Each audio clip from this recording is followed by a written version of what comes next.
On ne peut visiter Chalon-sur-Saône sans passer par la place Saint-Vincent et entrer dans la cathédrale qui majestueusement la domine de ses hautes tours.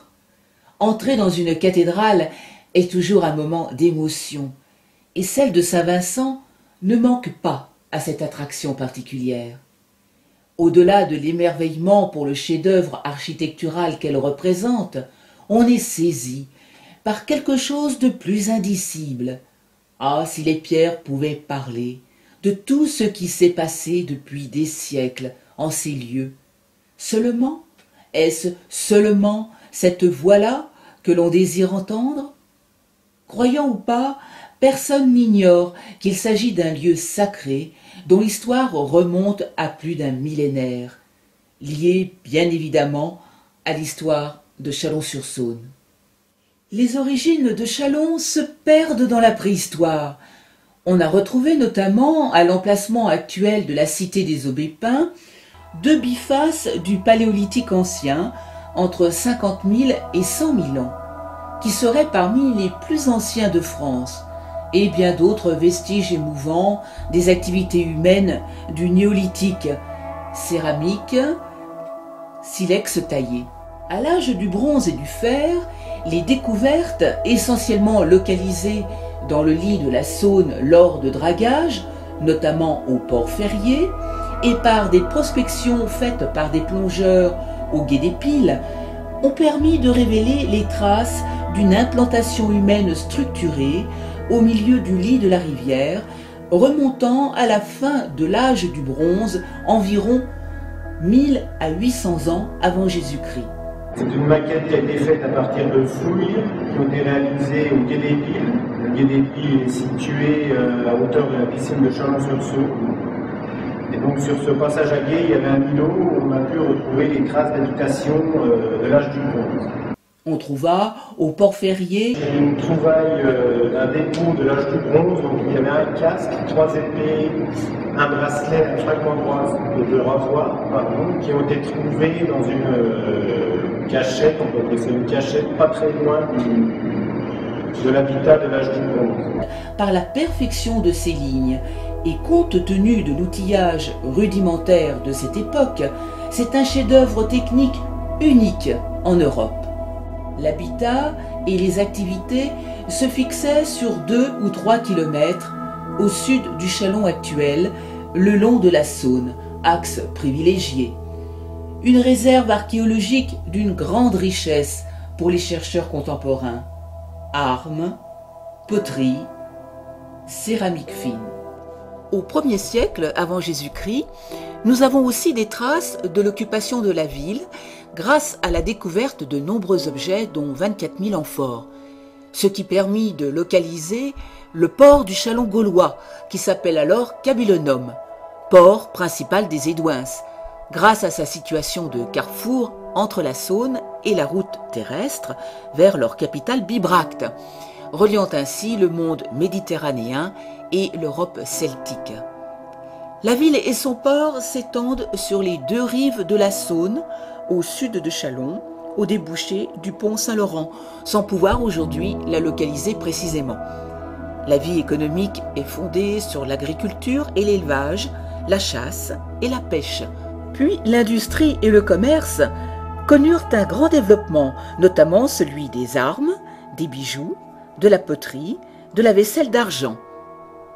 Le travail du bois montre l'excellence de ces Gaulois. Ce sont eux les inventeurs des tonneaux pour le transport du vin. Cabillonum est incontestablement à cette époque une plaque tournante pour le commerce du vin et des produits de luxe. Prospérité connue des Romains, car en effet, en 52 avant Jésus-Christ, César, dans son récit de la guerre des Gaules, mentionne pour la première fois l'existence de Chalon. En effet, pour se protéger de leurs ennemis, les Édouins font appel aux Romains. Le proconsul Jules César va en profiter pour conquérir la Gaule et choisir Cabillonum comme base arrière pour ses troupes et entrepôt pour son ravitaillement, et passe même l'hiver à Bibracte. Mais la domination romaine devient vite insupportable pour les peuples gaulois, et la résistance s'organise pour lutter contre l'envahisseur. La défaite de Vercingétorix à Alésia marque la fin de l'indépendance gauloise, mais les Édouins furent ménagés pour des raisons politiques et Châlons connut alors un grand essor. De gros villages, avec les Romains, Cabulonum devient une ville dont le centre correspond au centre-ville historique actuel, à la hauteur de l'île Saint-Laurent. Vers 95, ils reconstruisirent en bois le pont Saint-Laurent, qui datait d'environ 14 avant Jésus-Christ. Là, on voit les lieux de consolidation du pont Saint-Laurent. La partie haute, en fait, est le nid du caisson étanche qui a servi à construire la pile en pierre. On voit la maquette. Celui-ci fut édifié en pierre en 1419 par le duc Jean sans Peur jusqu'en 1944 où il fut détruit par les Allemands. Au musée de Nons, armes, vaisselle d'argent ou de bronze sont les témoins archéologiques de cette période, de la richesse des activités artisanales et commerciales liées aux échanges, notamment avec l'Italie.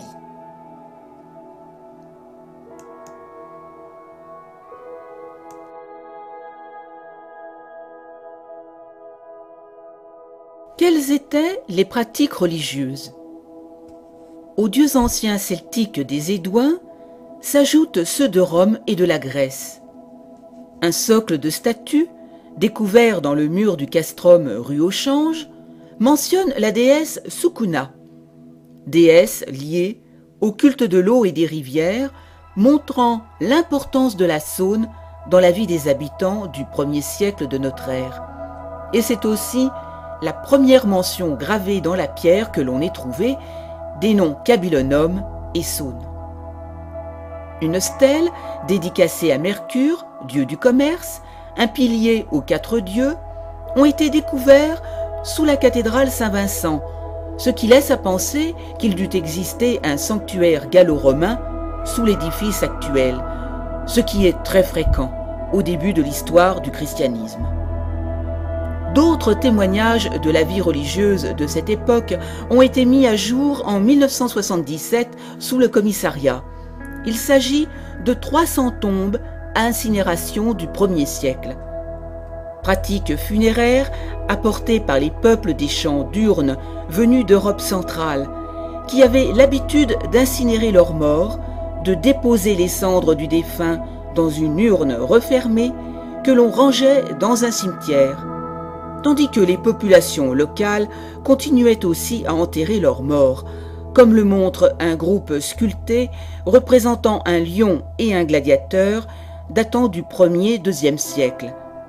Celui-ci ornait la façade d'un mausolée gallo-romain de 9 mètres de haut, l'homme luttant contre la mort. Puis, les dieux gréco-romains s'enrichiront des divinités des cultes de Cybèle et Mithra, dont les traces d'un sanctuaire à Nuit-Saint-Georges prouvent l'existence en Bourgogne.